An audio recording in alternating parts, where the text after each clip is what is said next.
दोस्तों, सक्षमता परीक्षा 1 उत्तीर्ण नियोजित शिक्षकों को अब काउंसलिंग के लिए और पोस्टिंग के लिए लंबा इंतजार करना पड़ सकता है।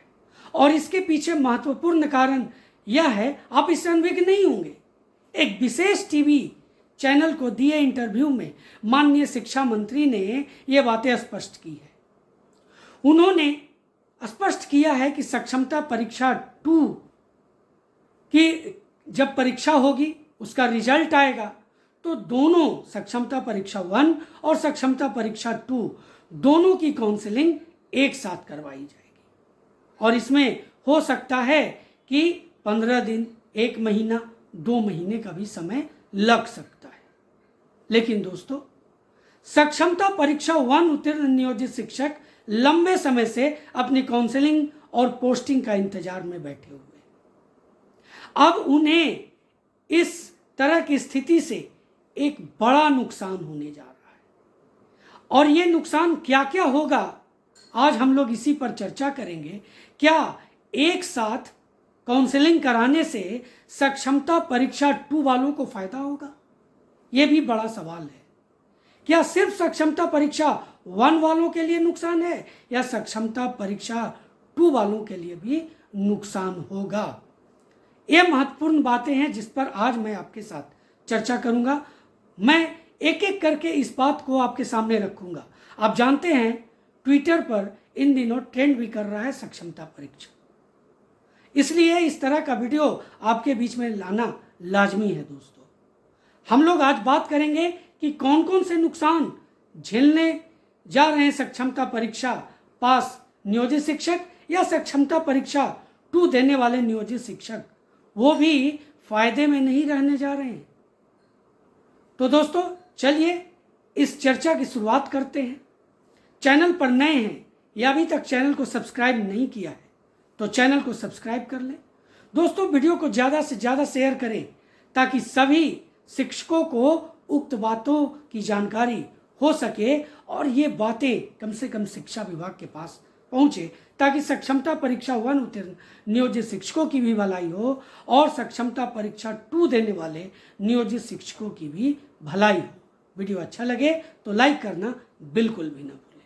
दोस्तों, क्या नुकसान होने जा रहा है सक्षमता परीक्षा 1 वालों को, पहले ये हम लोग समझ लेते हैं। देखिए, जैसा कि आप जानते हैं, जब सक्षमता परीक्षा 1 का आयोजन हुआ तो उसके पहले फॉर्म भरने को लेकर के चारों तरफ विरोध प्रदर्शन हो रहे थे। दोस्तों, एडमिट कार्ड जलाए जा रहे थे और इस परिस्थिति में बहुत से नियोजित शिक्षकों ने यह साहस दिखाया, संघ के विमुख जाकर के उन्होंने फॉर्म फिल किया और परीक्षा दिया। उन्हें उतना समय नहीं मिला क्योंकि आधा समय इसके विरोध में उनका गुजरा, फिर भी वो बैठे और पास किए। ज्यादातर शिक्षक पास हो गए, इसमें कोई दो राय नहीं। ज्यादातर शिक्षकों को अपना जो 3 जिले का ऑप्शन लिया गया था उसमें पहला ऑप्शन ही मिला, यानी फर्स्ट चॉइस ही उन्हें मिला, इसमें भी कोई दो राय नहीं है। गृह जिला मिला, इसमें कोई दो राय नहीं। लेकिन दोस्तों, काउंसलिंग का इंतजार, जब ये रिजल्ट सामने आया और उसमें जिस तरह का सभी शिक्षकों को अपना जब गृह जिला मिला तो उन्हें कम से कम ये एक सुकून भरी स्थिति उत्पन्न हुई कि उन्हें अब बाहर नहीं जाना पड़ेगा, वो अपने गृह जिला में रहेंगे। एक बात जरूर उत्पन्न हो गई कि जो अधिक नंबर लाए हैं उन्हें शहरी क्षेत्र मिलेगा और जिनका नंबर कम है उन्हें ग्रामीण क्षेत्र, सुदूर क्षेत्र भी मिल सकते हैं, सुदूर ग्रामीण क्षेत्र। तो दोस्तों, इसको लेकर के वो संशय में हैं जो सक्षमता परीक्षा 1 उत्तीर्ण किए हैं, क्योंकि अभी तक वो बातें स्पष्ट नहीं हुई है कि उन्हें कहाँ कौन सा विद्यालय प्राप्त होगा, क्योंकि काउंसलिंग ही नहीं हुई है। तो विद्यालय का जो प्रतिस्थापन पत्र है वो कहाँ से मिलेगा, पोस्टिंग कहाँ से होगी। दोस्तों, इंतजार लंबा हुआ। इस बीच आप जानते हैं कि शिक्षा विभाग के तरफ से जब आचार संहिता लागू था लोकसभा इलेक्शन के लिए, तो चुनाव आयोग से अनुमति मांगी गई थी ये सक्षमता परीक्षा 1 वालों की काउंसलिंग के लिए, लेकिन अनुमति नहीं मिली। तब बातें सामने आई कि जब आचार संहिता समाप्त हो जाएगी तो काउंसलिंग शुरू हो जाएगी। लेकिन आचार संहिता समाप्त हुए काफ़ी वक्त बीत गया और इस बीच एक इंटरव्यू में ये बातें सामने हो गई। माननीय शिक्षा मंत्री के द्वारा यह स्पष्ट कर दिया गया कि सक्षमता परीक्षा 2 के रिजल्ट के बाद दोनों की काउंसलिंग, सक्षमता परीक्षा 1 और सक्षमता परीक्षा 2 दोनों की काउंसलिंग एक साथ करवा दी जाएगी। अब जरा सोच लीजिए, अब समझ जो नुकसान होने जा रहा है सो मैं बताता हूँ। देखिए, इसमें अधिक नंबर भी लोग लाए सक्षमता परीक्षा 1 में और कम भी नंबर लोग लाए। अब जब सक्षमता परीक्षा 2 का रिजल्ट आएगा तो सक्षमता परीक्षा 2 वालों को समय भी अधिक मिला तैयारी को लेकर के, सक्षमता परीक्षा 1 वालों को उतना समय नहीं मिला। पास लोग कर गए, गृह जिला भी मिला, मैंने उक्त बातें कही आपको। लेकिन जरा सोचिए कि अब जो कम नंबर वाले हैं उन्हें कितना बड़ा डर सताएगा। उन्हें यह डर होगा कि अब उनसे सक्षमता परीक्षा 2 देने वाले जो नियोजित शिक्षक हैं वो ज़्यादा नंबर भी लाएंगे। अब उनसे प्रतिस्पर्धा बढ़ जाएगा और सबसे बड़ी प्रतिस्पर्धा जो अधिक नंबर लाए हैं सक्षमता परीक्षा 1 में, जो 100+ मार्क्स ला करके ये आश्वस्त थे कि उन्हें शहरी क्षेत्र तो मिलेगा ही, बहुत खुश थे। बहुत से शिक्षकों से मैंने बातें भी की हैं ये इस तरह की, वो खुश हैं कि मुझे शहरी क्षेत्र मिल जाएगा, अब ग्रामीण क्षेत्रों में मुझे पढ़ाने नहीं जाना होगा। और दोस्तों, बहुत से लोग जो हैं उस शहर की ओर आना चाहते हैं, इसलिए वो एक अच्छे नंबर ला करके बहुत आश्वस्त थे। लेकिन सक्षमता परीक्षा 2 में भी बहुत से जो नियोजित शिक्षक होंगे उनके भी 100+ मार्क्स आएंगे। अब बताइए, प्रतिस्पर्धा तो बढ़ जाएगी, क्योंकि शहरी क्षेत्र में जो सीटें हैं वो सीमित हैं, जो खाली पद हैं वो सीमित हैं, और जो खाली होंगे भी वो भी। अब जरा बताइए कि कोई भी जो शहरी क्षेत्र में नियोजित शिक्षक हैं, अगर उनका ग्रामीण क्षेत्र में हो जाता है सक्षमता परीक्षा से, तो वो जाना मुनासिब समझेंगे? ये बड़ा सवाल है, मैं ये आप पर छोड़ता हूँ। तो कितने सीटें बचेंगी आप खुद समझ सकते हैं। तो ये जो कट ऑफ जा रहा है शहरी क्षेत्र के लिए 100+ की जो बात कही जा रही थी, अब उसमें होगा बड़ा परिवर्तन।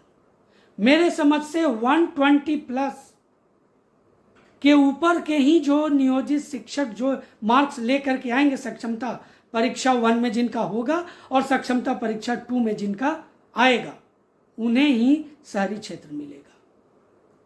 तो इससे दोनों को नुकसान होने जा रहा है, सक्षमता परीक्षा 1 वालों के लिए भी और सक्षमता परीक्षा 2 वालों के लिए भी। सक्षमता परीक्षा 2 वालों के लिए कोई खुशी की बात नहीं है, उनको एक साथ काउंसलिंग करवाया जाएगा, एक साथ पोस्टिंग होगा।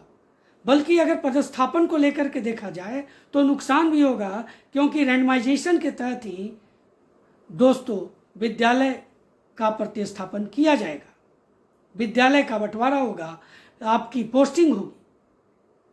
तो इसको लेकर के दोनों को नुकसान है। अब दूसरे नुकसान पर आते हैं। आपको मालूम होगा कि नियोजित शिक्षकों को 15% की वेतन वृद्धि मिली थी। उसमें क्या हुआ था कि जो वार्षिक वेतन वृद्धि होती है, जो इंक्रीमेंट मिलता है 1 साल पर, उसमें 6 महीने का नुकसान नियोजित शिक्षकों को झेलना पड़ा था। और ये 15% की वृद्धि घट करके 11 और 12% में पहुंच गई थी जब कैलकुलेट हुआ था, क्योंकि 6 महीने का जो इंक्रीमेंट है वो खत्म हो गया था। पहले जुलाई में होता था वार्षिक वेतन वृद्धि और अब जनवरी में होता है। अगर सक्षमता परीक्षा 1 और 2 का एक साथ अगर दोस्तों काउंसलिंग होगी, पोस्टिंग होगी, तो इसमें भी एक बड़ा नुकसान झेलना पड़ सकता है नियोजित शिक्षकों को। फिर लगभग 1 साल का भी कह सकते हैं आप, 1 साल का वेतन वृद्धि का भी नुकसान हो सकता है, 6 महीने का भी हो सकता है, इसमें कोई दो राय नहीं है, आप समझ सकते हैं। तो दोस्तों इन सब का कंक्लूजन यही है, मैं अपने चैनल के माध्यम से, इस वीडियो के माध्यम से शिक्षा विभाग से आग्रह करना चाहता हूं कि नियोजित शिक्षक जो सक्षमता परीक्षा 1 पास कर गए हैं उनकी काउंसलिंग इस मंथ यानी जून के लास्ट तक शुरू कर देना चाहिए और जुलाई के प्रथम सप्ताह तक उनकी पोस्टिंग भी हो जानी चाहिए, ऐसा मेरा आग्रह है शिक्षा विभाग से। इससे दोनों को फायदा है, सक्षमता परीक्षा 1 देने वाले नियोजित शिक्षकों को भी, उन्हें भी जो लंबे समय से रिजल्ट लेकर के बैठे हैं उनको इसका लाभ मिल जाएगा, और सक्षमता परीक्षा 2 देने वाले भी, जो प्रतिस्पर्धा उत्पन्न होगी 1 और 2 को एक साथ रखने में, वो खत्म हो जाएगा दोस्तों, और उनको भी इसका लाभ मिलेगा।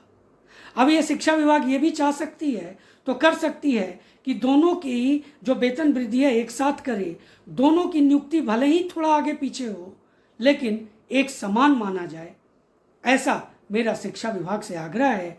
तमाम नियोजित शिक्षकों की तरफ से मेरा आग्रह है दोस्तों। तो मैंने आज इस वीडियो के माध्यम से आपको बताने का प्रयास किया कि काउंसलिंग में देरी होने से सक्षमता परीक्षा 1 और सक्षमता परीक्षा 2 दोनों को नुकसान होने जा रहा है, और इस नुकसान से सिर्फ शिक्षा विभाग बचा सकती है। दोस्तों, वीडियो कैसा लगा जरूर कमेंट करें। चैनल पर नए हैं, अभी तक चैनल को सब्सक्राइब नहीं किया है तो चैनल को सब्सक्राइब कर लें। दोस्तों, वीडियो को ज़्यादा से ज़्यादा शेयर करें ताकि सभी नियोजित शिक्षक इस बात को समझ सके, यहाँ तक कि अगर ये वीडियो शिक्षा विभाग तक जाए तो शिक्षा विभाग भी कुछ सार्थक कदम उठा सके, समझ सके बातों को। शिक्षा विभाग से ज़्यादा समझदारी हम में तो नहीं है, लेकिन एक मुहिम के तहत ये बातें उत्पन्न हो सकती है। दोस्तों, वीडियो अच्छा लगे तो लाइक करना बिल्कुल भी ना भूले, जो आप अक्सर भूल जा रहे हैं। तो दोस्तों, मिलते हैं अगले वीडियो में, तब तक के लिए जय हिंद।